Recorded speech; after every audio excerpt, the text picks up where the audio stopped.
de economizar energia com a Eletricampus. 7 horas. Pagar contas de luz altíssimas? Não mais! Pague até 95% menos na sua conta de energia. Fuja do aumento das taxas. Economize drasticamente instalando um sistema de energia solar na sua indústria, comércio ou residência. Venha para a Eletricampus. Solicite um orçamento pelo telefone 3033 2213. Eletricampus, Rua Formosa, 127, ao lado do estádio do Goitacás. A Unimed Campus está presente na vida de milhares de pessoas na cidade, oferecendo bem-estar, saúde e assistência quando você mais precisa.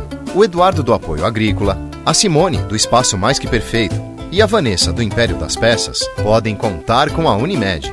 Conte você também. Planos Univida Empresarial a partir de 2 vidas, com mensalidades começando por R$ 113,12. Venha para a Unimed Campus. Com a Unicred, você pode ter tudo o que precisa de uma instituição financeira: cartões, seguros, crédito, investimentos, consórcios, cobrança e muito mais. Tudo isso associado a um atendimento premium, que conta com especialistas em saúde financeira e ainda ganhando benefícios. Escolha uma instituição financeira cooperativa que combina com você. Escolha Unicred Norte Lagos. Quem conhece, valoriza. O mercado de tinta evolui a cada dia. Hoje existe tinta para azulejo, para cabo, para piso, para gesso, para madeira, para isso, para aquilo. Tinta para qualquer coisa. A loja precisa de variedade e especialização. Quem não é do ramo fica tão perdido quanto você. Por isso, procure quem realmente entende de tinta e que esteja capacitado para lhe orientar nesse mar de alternativas. Friaça Tintas, a loja que melhor entende de tintas. Acesse friaça.com.br. Tinta é com quem entende. Friaça Tintas. Quando se pensa em exames laboratoriais, logo vem em nossa cabeça Laboratório Plínio Bacelar. Exames de rotina e os mais complexos, como exames de genética e biologia molecular, através do setor de Biomol. O Laboratório Plínio Bacelar acompanha a tendência mundial em exames laboratoriais, com o que há de mais moderno e tecnológico para garantir o melhor resultado, auxiliando a classe médica na prevenção, no diagnóstico e no tratamento dos pacientes. Laboratório Plínio Bacelar. Compromisso com a qualidade desde 1942. Começa agora o Folha no Ar, primeira edição. 7h03. ZYW219 Folha FM, a rádio que toca você, 98,3, Campos dos Goitacazes, Rio de Janeiro, uma emissora do grupo Folha da Manhã. Começamos agora o Folha no Ar, oferecimento de Proteus, serviços de saúde e medicina ocupacional, qualidade certificada ISO 9001-2015. Unimed, cuidar de você, esse é o plano. Laboratórios Plínio Bacelar e o apoio de Unicred Norte Lagos. Quem conhece, valoriza. Bom dia, ouvintes da Folha FM, eu sou Marco Antônio Rodrigues e vamos começar agora o Folha no Ar com as principais. Já chamo o nosso convidado e Arnaldo Neto. Arnaldo, já dou a você bom dia e... já começo aqui com algumas manchetes do jornal Folha da Manhã. Máscaras agora são opcionais na região. Após o novo decreto, parte da população ainda mantém a utilização da proteção facial. Juiz nega liminar à oposição e eleição da mesa segue anulada. Empate técnico. Castro está à frente de Freixo em pesquisa. Vitrine para a retomada do setor em todo o Rio de Janeiro. Empório Turismo. Desvio de finalidade. A ação pede afastamento do procurador do município. Recorde no repasse de royalties e participação especial em 2021. Retorno das creches sem merenda na rede pública. E a postura mira tumultos na madrugada. Aliás, muita gente reclama desses tumultos na madrugada. Eu dou bom dia, Arnaldo Neto, como vai? Bom dia.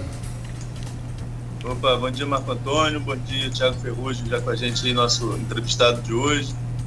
Bom dia, sobretudo, ouvintes da Folha FM. Bem, eu estava até comentando aqui com o Thiago, com você, antes da gente começar, né? O juiz ontem decidiu dar sentença tarde, né? 9 horas da noite, decisão dentro do processo, e isso mudou um pouquinho aí a edição de hoje do Jornal Folha da Manhã, a manchete de hoje do Jornal Impresso, já está nas bancas e também na casa dos nossos assinantes, e traz aí uma decisão que nega uma liminar, né? Era o primeiro mecanismo que a oposição buscava para tentar modificar a questão da anulação da eleição da mesa. Esse passo não conseguiu. Agora, a tendência não, a própria decisão do magistrado já dá um prazo de 10 dias para a manifestação do Fábio Ribeiro, presidente da Câmara, impetrado nessa ação, e a tendência dos juristas, o Thiago também é advogado, depois vai falar sobre esse assunto, a tendência é que em 30 dias saia aí, em cerca de 30 dias saia uma decisão em relação ao mandato de segurança. Obviamente, é uma decisão ainda de liminar, ainda vai sair a decisão de piso, mas a gente não tem ainda informação se essa movimentação vai ou não alterar a postura dos vereadores de oposição que vem obstruindo, né, que vem esvaziando a sessão para não dar andamento à pauta. Essa, segundo Marquinhos Bacelar, líder da oposição, e que se sente o maior prejudicado em relação às decisões do presidente Fábio Ribeiro da mesa diretora, com a anulação da mesa, já que chegou a ser proclamado eleito no dia 15 de fevereiro, e depois essa eleição foi anulada. O Marquinhos vem dizendo que essa é uma estratégia jurídica da oposição, é uma estratégia de que, se eles não concordam e questionam a anulação da eleição, né, a mudança da pauta do dia 15, eles não podem dar continuidade à pauta, porque senão eles estariam sendo coniventes, ou eles estariam aceitando essa postura, essa decisão da mesa diretora. Então, Marco, agora, hoje, segundo... Eu falei ontem à noite ainda com o Marquinhos Bacelar, falei com ele por WhatsApp, e ele disse que estaria se reunindo com o jurídico hoje para então definir, com a equipe jurídica da oposição, para então definir qual vai ser a postura. Fato é que Campos ontem teve mais um dia sem sessão da Câmara antes dessa decisão judicial, foi mais um dia sem sessão, e ainda corre o risco, como está aí na manchete, junto com a manchete do jornal, corre o risco de Campos perder verbas federais devido à não votação da adequação à reforma da Previdência. Essa votação tem que acontecer até o dia 31 de março. Existe ainda uma expectativa, ainda que remota, que possa ser adiado esse prazo, porque quem fala isso é o presidente do Prévio Campos, o Mário Filho. Segundo o Mário, embora tenha sido, era até dezembro, houve essa prorrogação até março. Mas janeiro e fevereiro, normalmente, as câmaras de todo o país estão de recesso. Então, prorrogou, mas não deu tempo para que as câmaras pudessem discutir o assunto. E os países afora, se não só em Campos. Então, existe expectativa remota de ser adiado, e aí seria uma situação mais tranquila. Só que, se não for, a gente tem que trabalhar com a realidade. Então, perder essa certidão de regularidade da questão previdenciária, e isso fica impedido de receber alguns tipos de repasse. Vai perder tudo, não vai ter royalties, por exemplo, não vai ter verba do Fundeb, não vai ter SUS? Não. Essas verbas são garantidas. Mas, por exemplo, emenda de deputado fica impedido de receber, tem alguns tipos de repasses específicos que vão, e isso, claro, prejudica toda a cidade, toda a estrutura administrativa e, consequentemente, toda a população, né? Já que quando a gente fala em emendas, a gente esquece bandeiras partidárias, porque deputados de diferentes partidos, diferentes correntes, destinam emendas para o município. Então, aí dá para a gente esquecer um pouco a questão de política partidária, Marco Antônio. Pois então você vai seguindo com as manchetes. Ontem, Arnaldo, é muito curioso, eu saí na hora do almoço para comer alguma coisa, e olhando e prestei atenção nas pessoas de máscara e sem máscara. É curioso, né? Uns colocam a máscara no queixo, né? Nossa, Marco, você está com o jornal? Tô. É só olhar a foto. Só olhar a foto. Máscara no queixo, faz Genilson Peçanha. Ele pegou. Foi muito feliz. Mas foi muito feliz. Eu não sei se foi intencional ou não, mas é sensacional a foto. Quando eu olhei a foto, não. Tem duas pessoas sem máscara, uma com máscara e uma com a máscara no queixo. Justamente.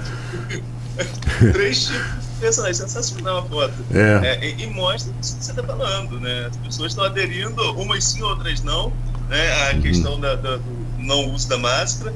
Lembrando que ainda é obrigatório em locais em hospitais, em clínicas, ou seja, em ambientes de saúde, seja público ou privado, ainda continua essa obrigação, mas só ali, e isso é na região toda, tá, Marco? Ontem São João da Barra também liberou o uso de máscara, então agora Norte e Noroeste já liberaram o uso de máscara, pelo menos em locais públicos. Aí a matéria, né, entrando aí na matéria, na página 6, daqui a pouquinho também deve estar no folhão.com.br, aí lá diz quais municípios adotaram a questão de flexibilização para locais públicos e privados e quais apenas em locais públicos. É interessante, Arnaldo, porque ontem acabou a minha última máscara, foi para o lixo. E eu passei a pandemia toda com máscara. Eu fui muito previdente. Me lembrou a história daquele famoso Jorge Guinle, que era um grande playboy, milionário, guardou dinheiro, ele planejou ter dinheiro até os 80 anos. 80 anos ele ficou duro, quebrado, mas ele morreu com 85, ele ainda teve que passar 5 anos necessitando de ajuda, mas morou no Copacabana Palace, que era da família e tal, então não foi tão desagradável, né, Thiago? Passar os 5 anos no Copacabana Palace. Bom, nós temos aqui também o recorde de repasse de royalties e participação especial em 2021. Essa questão aí nós já abordamos em algumas outras oportunidades esse recorde, né, Marco? Mas aí agora com o balanço da Petrobras, oficial, o repasse que ela fez para todos os entes, seja para o governo federal, para o governo estadual, para o municipal. Na verdade, a Petrobras é mais o federal que repassa, a ANP que repassa para estados e municípios. E aí foi recorde em 2021 e a tendência é recorde de ser maior ainda este ano, com essa variação aí do preço do petróleo e com consequências também nos royalties, como tivemos aí a última repasse a Campos, o maior dos últimos 7 anos, e com tendência de crescimento para os próximos devido a essa oscilação no preço do petróleo e também o câmbio ali oscilando na casa dos R$5. Esses dias o dólar até fechou abaixo de R$5 depois de muito tempo, que bom, que continue caindo, mas nesse cálculo que pega o câmbio, pega o valor do barril de petróleo internacional e que isso influencia no valor dos royalties, a tendência é que Campos continue recebendo royalties em alta nos próximos meses. Marco, vamos lá, vamos chamar o Thiago para a conversa? Vamos chamar. Thiago, bom dia. Thiago Ferrugem, bom dia. Bem-vindo aqui à Folha no Ar. Não é a primeira vez que você está aqui com a gente. E mais uma vez, bem-vindo. Arnaldo, pontapé inicial seu. Opa, bom dia, Thiago. Eu sei que a pauta principal envolvendo a sua presença aqui é a questão da anulação da sua condenação na Chequinho. Mas eu vou inverter um pouquinho, vamos pegar o gancho na manchete do jornal em relação à Câmara, você como ex-vereador. Primeiro eu queria ver como você avalia toda essa confusão envolvendo a eleição da mesa. Você que agora assiste de longe, mas no início do governo Vladimir era apontado como um dos articuladores ali junto à Câmara de Vereadores, entre governo e vereadores, né, esse articulador entre o governo e a Câmara. Como que você vê toda essa confusão, essa judicialização em relação à eleição da mesa? Primeiramente, bom dia. É um prazer enorme estar aqui com vocês mais uma vez. Marco, um ícone no nosso rádio de Campos, né? Arnaldo... Bondade. Não, é verdade. Arnaldo Neto, um parceiro, um amigo, uma pessoa que a gente tem muito carinho, muito respeito, admiração pelo trabalho. Ainda ontem à noite, brinquei com ele quando saiu a decisão da Câmara, que ele hoje ia ficar até tarde ontem. Vida de jornalista não é fácil, ainda mais da Folha da Manhã, que está sempre atento aos detalhes e aos acontecimentos do nosso município, região e do nosso país.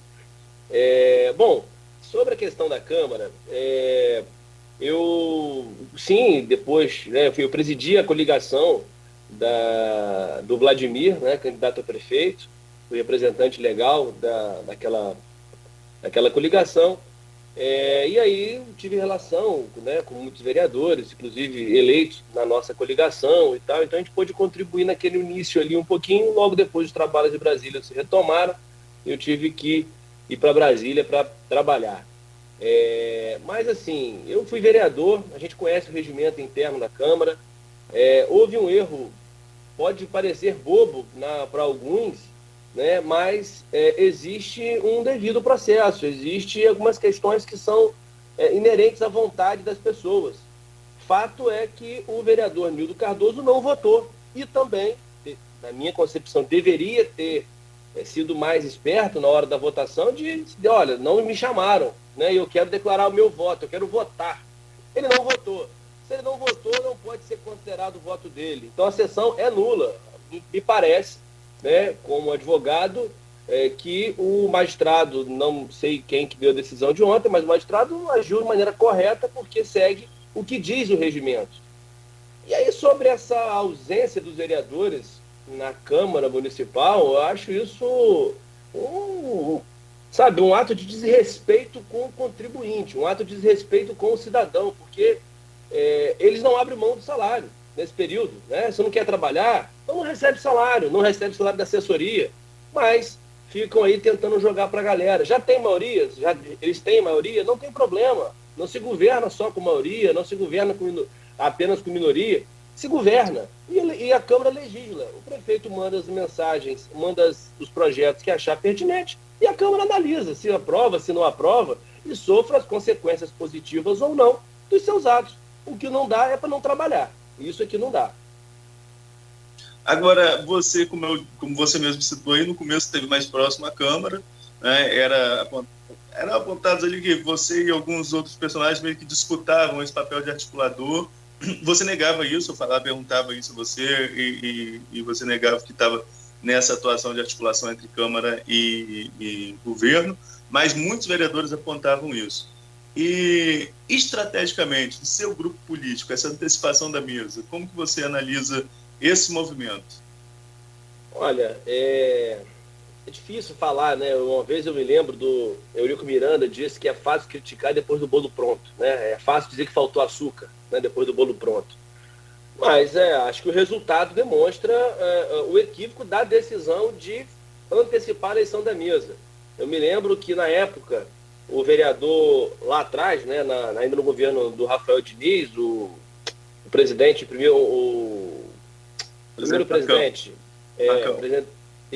o Marcão Gomes, ele antecipou também a eleição da mesa. Eu me lembro que a Luísa me ligou, na época, como jornalista, para ver a opinião, e eu disse, olha, eu acho um equívoco fazer a antecipação da eleição naquele caso, como também não achei acertada essa decisão, e acho que o próprio resultado demonstrou isso, né? Acho que não precisava a eleição, tem muita coisa para acontecer, a gente sabia da fragilidade da articulação com alguns vereadores ali na Câmara, que se mostrou, inclusive alguns ficaram surpresos com a posição de alguns que mudou o voto, ou pelo menos mudou a declaração do voto ali na hora da sessão, mas com uma margem muito apertada não dava para arriscar e não tinha necessidade de arriscar, o custo era muito alto, né? Mas foi feita, não tem como voltar atrás. O presidente Fábio Ribeiro é um sujeito que tem todo o nosso carinho, nosso respeito, nossa admiração, é um guerreiro, tem sido vítima de muito ato de covardia, de perseguição, e a gente precisa defender o ato jurídico perfeito e defender aquele que procura fazer o bem, fazer o certo. Na vida a gente não acerta sempre, a gente erra também. O que nos diferencia é saber o que a gente faz depois do erro, né? Depois dos acontecimentos. É tirar proveito, tirar lição, ganhar experiência e seguir em frente, porque a cidade precisa dessa classe política, não digo unida em torno de um projeto só, porque isso é impossível, né? Mas em torno de um objetivo que seja ajudar esse município a sair da escuridão que ficou, pelo menos aí nos 4 anos do governo Rafael Diniz, ficou abandonada, né? E se eles não se juntarem, né, se a classe política desse município não se juntar buscando o bem comum, é difícil a gente conseguir sair do atoleiro que o Rafael deixou a cidade. Tiago, o Arnaldo, essa semana, nós falamos sobre a não votação do Nildo, e eu só quero esclarecer, o caso do Arnaldo não ter do Nildo não ter votado, daria resultado 12-12, se ele não tivesse votado. E o 12-12 não tem uma definição, não tem um voto de Minerva, não tem uma... Não seria então, no caso, não cairia nas mãos do Marquinho Bacelar? Pelo regimento? Sim, não necessariamente, porque como o Nildo registrou a presença, ele no mínimo deveria se abster, então que ele declarasse a abstenção. Ele não declarou abstenção. É como se você tivesse numa urna, imagina se o voto fosse secreto, aí você tem que depositar o voto numa urna física. Você tem 25 presentes, e quando você apura só tem 24, aquela urna é anulada. Ela não pode dar continuidade. Agora, se naquela cédula tiver um xizinho, tem 25 votos. O problema é que tem 25 presentes e 24 votos. Então não pode ser declarada, na minha concepção, na minha humilde visão, você não pode ser declarada um empate porque está faltando um voto. Entende? Isso é protocolar, não tem jeito. É como uma sentença judicial. Ela não pode ser dada verbalmente, para ela ter validade no campo jurídico, para que possa, inclusive, os advogados fazerem recurso, então precisa de uma decisão por escrito. Só verbal não funciona, precisa estar transcrita aquela decisão. A mesma coisa na Câmara, é um ato formal, e precisa da declaração do voto. A intenção não é voto, voto é voto. E o regimento é muito claro nesse sentido. Então, tem que se fazer uma nova eleição. Agora, eu não consigo entender a preocupação, porque se eles têm maioria, e tem 13, né? E a eleição pode acontecer até 31 de dezembro desse ano, qual é o medo? Qual é o receio? Por que não quer trabalhar? Eu acho que assim, use então o seu espaço na Câmara, no debate livre, e discursa, faz lá o discurso, faz lá enfim, teatro, faz o que quiser fazer, mas trabalhe, aprecie os projetos e vote, né? Porque a população acorda de manhã todos os dias, os trabalhadores saem de manhã, sofrem para chegar no trabalho, um salário, né, nesse país que é um salário baixo para os custos que nós temos com a pandemia, que tudo aumentou de preço. Todo dia tem que trabalhar, o dia que falta o serviço perde o salário, né, tem seu salário descontado, que se não demitido, dependendo pelo excesso de faltas. E a gente vê uma Câmara de Vereadores com os vereadores da oposição que não querem trabalhar. Eu acho até que tem muitos ali que querem trabalhar, mas infelizmente são impedidos por um grupo ali que quer fazer essa pressão em torno deles. Mas eu espero que depois dessa decisão judicial, já que a estratégia, segundo o líder da oposição, era jurídica, e agora com a nova decisão jurídica, agora dada por um magistrado imparcial, eu acho que a partir de hoje voltaremos a ter sessões na Câmara dos Vereadores. Vamos aguardar essa resposta mais tarde, né? Vamos ver depois dessa reunião. Vamos ver depois dessa reunião qual vai ser o posicionamento dos vereadores de oposição. Como o Thiago disse, tem maioria e determina até mesmo o andamento da casa, determinado pelo grupo que precisa de 3 vereadores presentes. Thiago, vamos agora falar, acho que mais tarde a gente deve esbarrar nessa mesa aí de novo, mas vamos agora aqui para o assunto, como eu falei, o assunto principal da nossa pauta, que foi a anulação pelo ministro Ricardo Lewandowski da sua condenação na ação penal da Operação Chequinho, a operação essa que lá de 2016 vem se desdobrando de lá até aqui e que atingiu boa parte do grupo político ligado ao ex-governador Garotinho nessa última eleição e consequentemente ligado ao prefeito Vladimir nessa última eleição, inclusive na montagem das nominatas. As nominatas sofreram interferência direta aí em relação a essas decisões que juridicamente impediam a candidatura de vocês. Bem, o que foi determinante para essa anulação? Qual foi o argumento de defesa que levou a essa anulação por parte do ministro do STF? Bom, Arnaldo, foram dias difíceis. Inclusive, eu quero registrar aqui o agradecimento à imparcialidade do Grupo Folha da Manhã, que no momento mais delicado que passei, abriu a oportunidade de eu escrever no jornal, né? Fui articulista do jornal durante esse período, nunca tive em nenhum momento qualquer tipo de cortes ou vetos por parte do jornal, né? Tive liberdade de falar o que eu pudesse e ali, em algumas oportunidades, pude também me defender das acusações que eram feitas. E era quase que um massacre, né? Porque você tinha, por conta das decisões judiciais aqui no juízo de piso, até na segunda e também no Tribunal Superior, a gente era massacrado o tempo inteiro, mas sempre confiando em Deus, que em algum momento a verdade ia aparecer, em algum momento as coisas iam ser esclarecidas e colocadas dentro do que deveria ser.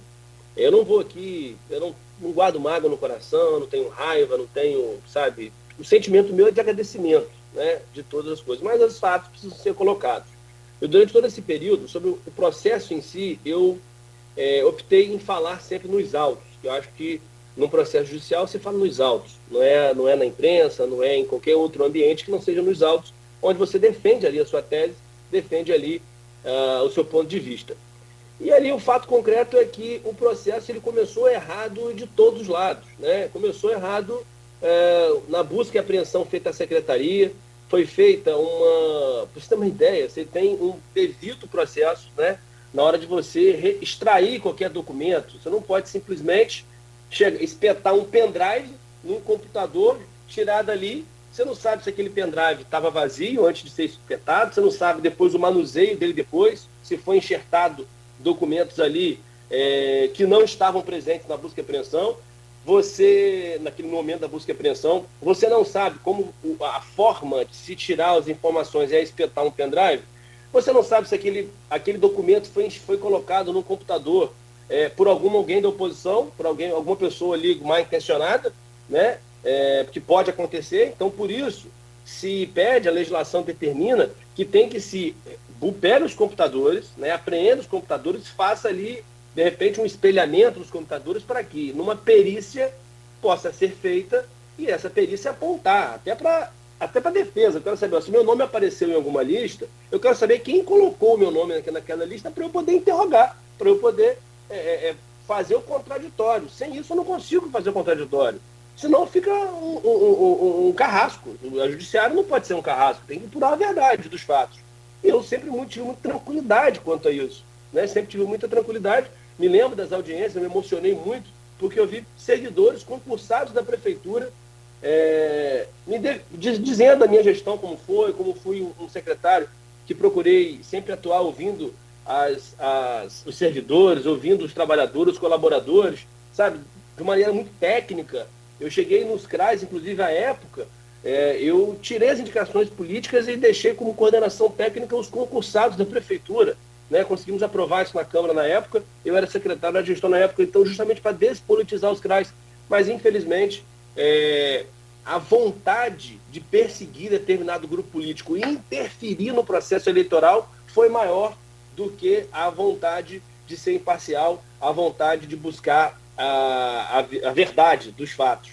E aí acabou se atropelando, e esse processo foi contaminado lá na origem, isso impediu para que a gente conseguisse fazer a devida defesa corretamente, e a gente perseguiu isso na primeira instância. O juiz na primeira instância deixa evidente que ele não fez perícia, achou que não tinha que fazer perícia, achou que não tinha que fazer da forma que a gente estava colocando, assim foi na segunda instância, no TSE, até que o ministro Ricardo Lewandowski, ele, num pedido de reconsideração nosso, de uma decisão que ele tinha proferido de maneira quase que automática, como acontece nos tribunais superiores, porque tem muito volume de processo, e nesse pedido de reconsideração a gente aponta e alega com mais profundidade essas questões, e ele dá um habeas corpus de ofício, entendendo da ilegalidade da operação check-in desde a sua origem, e aí contamina todo o processo, impedindo que a gente conseguisse fazer uma defesa técnica.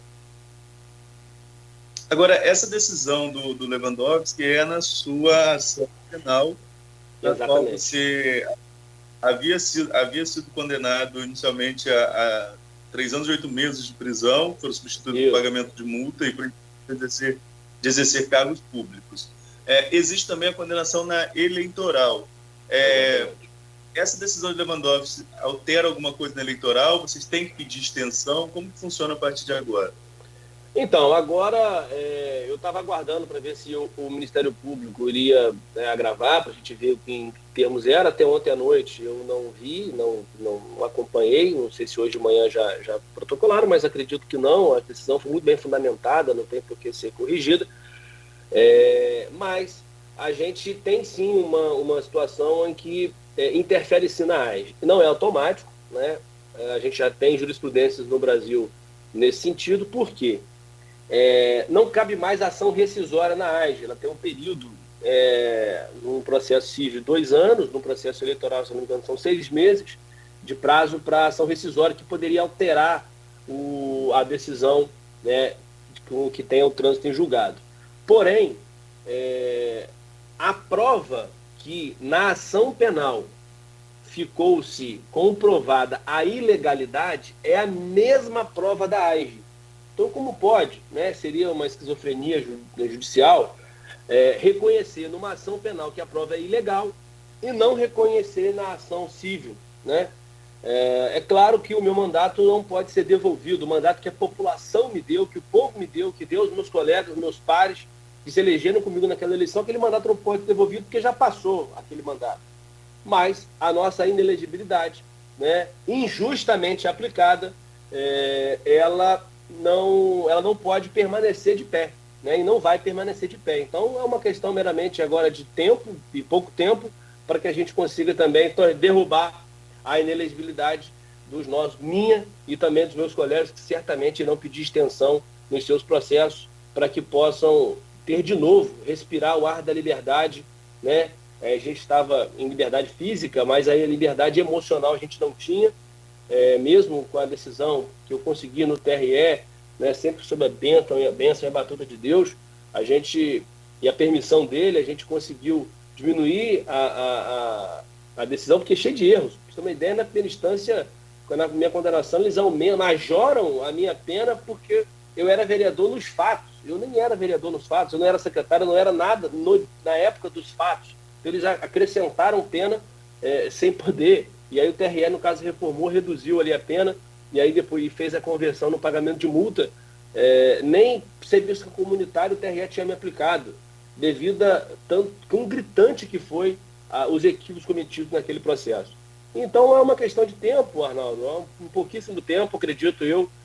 Ainda esse ano a gente consegue aí estar resolvendo a questão da inelegibilidade e a check-in ser um passado triste, distante da nossa vida e da nossa cidade também.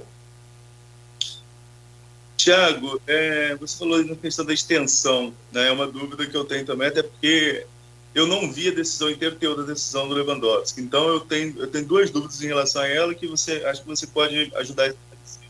A primeira, como você mesmo falou, uma pessoa de ofício é uma decisão monocrática. Só vai a plenário se houver recurso do Ministério Público, como você mesmo pontuou. E em relação à extensão, ela é automática ou cada um dos réus, são muitos réus nessa ação, tem que entrar com uma ação, tem que protocolar uma ação no Supremo para que isso seja analisado, essa extensão seja analisada? Bom, eu acho, entendo eu que sim, só vai a plenário da segunda turma se houver recurso do Ministério Público. Me parece que não houve, mas eu não posso ainda afirmar com certeza. A gente, sim, também há necessidade de um pedido formal das partes, né, que entendam que cabe a eles a extensão. Os advogados estão trabalhando nisso, existe uma estratégia jurídica para entrar no tempo certo, no tempo adequado, sem afobamento. Acho que nós também, em algum momento, erramos ali na estratégia jurídica. Inclusive, esse foi eu tive muitas divergências internas por conta disso, o Arnaldo deve se lembrar bem. Eu, como advogado, tinha uma estratégia própria, adotei a estratégia própria. Quero agradecer aqui ao meu amigo, advogado Rafael Crespo, que um grande parceiro, me ajudou muito, me deu muita tranquilidade no decorrer do processo. O Luizão, o doutor Luizão lá do Rio, o Jonas Lopes também, meu advogado do Rio. A gente conduziu o processo de uma forma que, né, logramos êxito agora no final. Mas para que os outros colegas, vereadores à época, e outros também, colegas de partido, colegas de grupo político, possam ter para si essa decisão, é necessário sim que peça uma extensão. Essa extensão ela pode ser reconhecida no próprio Supremo Tribunal Federal, mas as instâncias inferiores que estão com os processos, tem gente que está com processo ainda no TSE, né? Acho que o próprio TSE pode reconhecer e estender dali diretamente.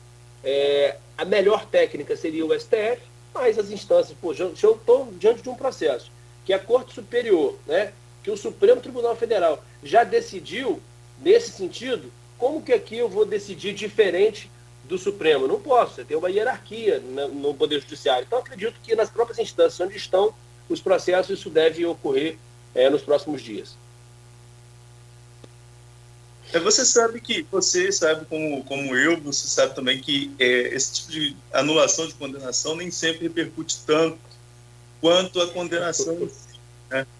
A condenação, à época, foi notícia em todos os veículos de comunicação, não poderia ser diferente. A operação foi notícia em todos os veículos de comunicação, enfim. E havia uma percepção, enquanto repórter de rua, enquanto repórter de rua, havia uma percepção da população de acreditar na Operação Check-in, sobretudo pelo fato dela nascer de denúncias de funcionários de carreira, de assistentes sociais de carreira que teriam feito essa denúncia junto às autoridades policiais. Como reverter isso, Tiago? Inclusive com potencial político, né? Porque o potencial político de vocês, particularmente de cada um de vocês condenado, cada um com a sua diferença. Claro que, por exemplo, Tiago Virgílio, pessoa que a gente tem um contato também, chegou a ser preso, é diferente do seu caso, que não foi. O ex-governador Garotinho tem também outra dimensão dentro da operação com as prisões que aconteceram. Enfim, cada um tem aí sofre um pouco o impacto político em relação a isso. No seu caso em particular, como você acha que você vai conseguir reverter essa questão? Você acha que essa decisão te traz de novo para o jogo político? Você tem pretensões dentro da política partidária na cidade? Bom, Arnaldo, foram 5 anos e meio de muita mudança na minha vida. Eu sempre tive um sonho, sempre tive objetivos políticos eleitorais, de ser candidato, né, enfim, de ter uma trajetória política sendo em mandato eletivo. Mas as coisas vão acontecendo e a gente vai se adaptando às novas situações. Eu acho que essa é uma capacidade que o ser humano tem de adaptação, de se reprogramar, né, de rever os valores, rever todas as questões de construção de vida. E eu tive que me reconstruir. Foi muito difícil, isso é muito injusto isso que acontece. A gente entende a situação, né? Não vai. O jornal precisa vender, né? A televisão precisa de audiência, a revista precisa vender. E as notícias precisam ser dadas daquelas principais e que mais chamam a atenção da população. Isso é natural, isso a gente entende. Mas é doído para nós, que somos vítimas dessa situação, onde todos os dias, eu me lembro que um processo saía de uma gaveta para outra, não tinha nada de novo, mas de uma gaveta para outra. Aí a televisão fazia um histórico de 10 minutos contando um monte de coisa e sem nos dar a mesma oportunidade de espaço para falar na linha de defesa. Era meramente uma notinha que ainda assim se cortava um monte de coisa que a gente colocava. Chegou um determinado momento que eu parei de mandar nota, preferia ficar em silêncio, porque eu não li a nota toda mesmo. Então, e aí depois que o Supremo Tribunal Federal decide de maneira contrária, eu não sei se, eu não vi, pode ter saído, mas eu não vi em nenhuma televisão sair algo nesse sentido, né? Então, nenhuma vez, né? E foram centenas de vezes que saiu na parte contrária. É claro que isso machuca a gente que é pai de família. Eu tenho um filho de 6 anos, tenho uma filha de 4. A minha filha nasceu nesse período difícil, nesse período de muita dor, de muita perseguição, mas a minha família é uma família de muita fé. Eu tenho os meus erros na minha vida, acho que todo mundo, né, tem, mas eu tenho os meus, todo mundo tem os seus, mas eu pedi a Deus força para superar. E minha família foi muito importante, a minha esposa foi muito importante, meus pais, minha sogra, meu sogro, foi muito importante para mim, para os meus irmãos, em especial. Eu não poderia superar sem eles.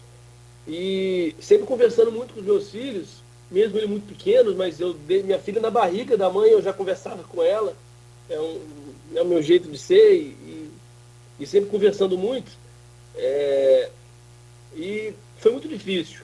E quando a gente consegue uma situação dessa, uma decisão dessa, sim, assim, gratificante.